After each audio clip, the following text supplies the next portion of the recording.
Chapter 3. Now these are the nations which the Lord left to prove Israel by them, even as many of Israel as had not known all the wars of Canaan, only that the generations of the children of Israel might know, to teach them war, at the least such as before knew nothing thereof, namely 5 lords of the Philistines, and all the Canaanites, and the Sidonians, and the Hivites that dwelt in Mount Lebanon, from Mount Baal Hermon unto the entering in of Hamath. And they were to prove Israel by them, to know whether they would hearken unto the commandments of the Lord, which he commanded their fathers by the hand of Moses. And the children of Israel dwelt among the Canaanites, Hittites, and Amorites, and Perizzites, and Hivites, and Jebusites. And they took their daughters to be their wives, and gave their daughters to their sons, and served their gods. And the children of Israel did evil in the sight of the Lord, and forgat the Lord their God, and served Baalim and the groves. Therefore the anger of the Lord was hot against Israel, and he sold them into the hand of Chushan-Rishathaim, king of Mesopotamia. And the children of Israel served Chushan-Rishathaim 8 years.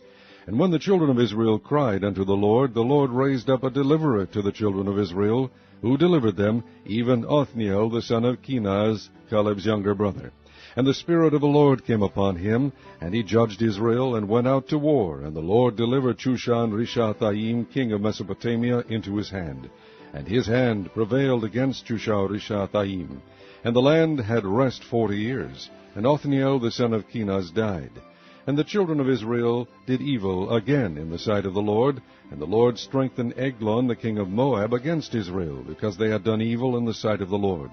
And he gathered unto him the children of Ammon and Amalek, and went and smote Israel, and possessed the city of palm trees.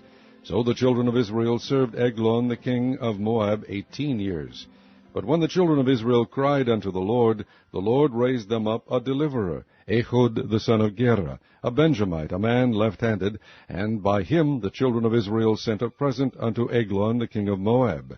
But Ehud made him a dagger, which had 2 edges, of a cubit length, and he did gird it under his raiment upon his right thigh. And he brought the present unto Eglon king of Moab, and Eglon was a very fat man. And when he had made an end to offer the present, he sent away the people that bare the present.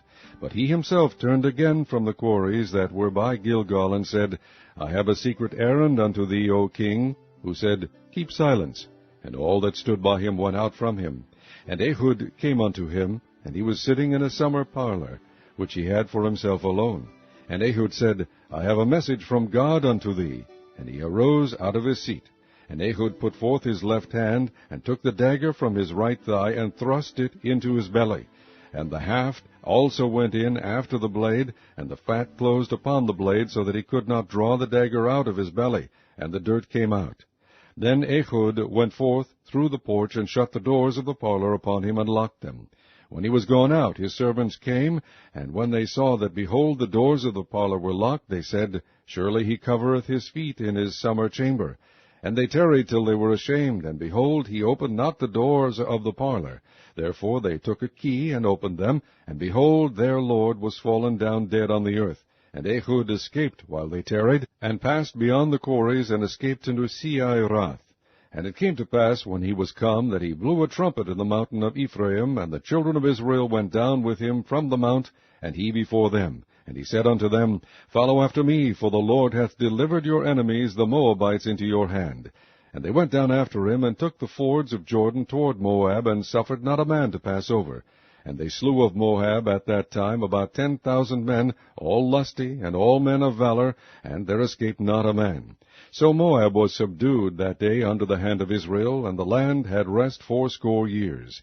And after him was Shamgar the son of Anath, which slew of the Philistines 600 men with an ox goad, and he also delivered Israel.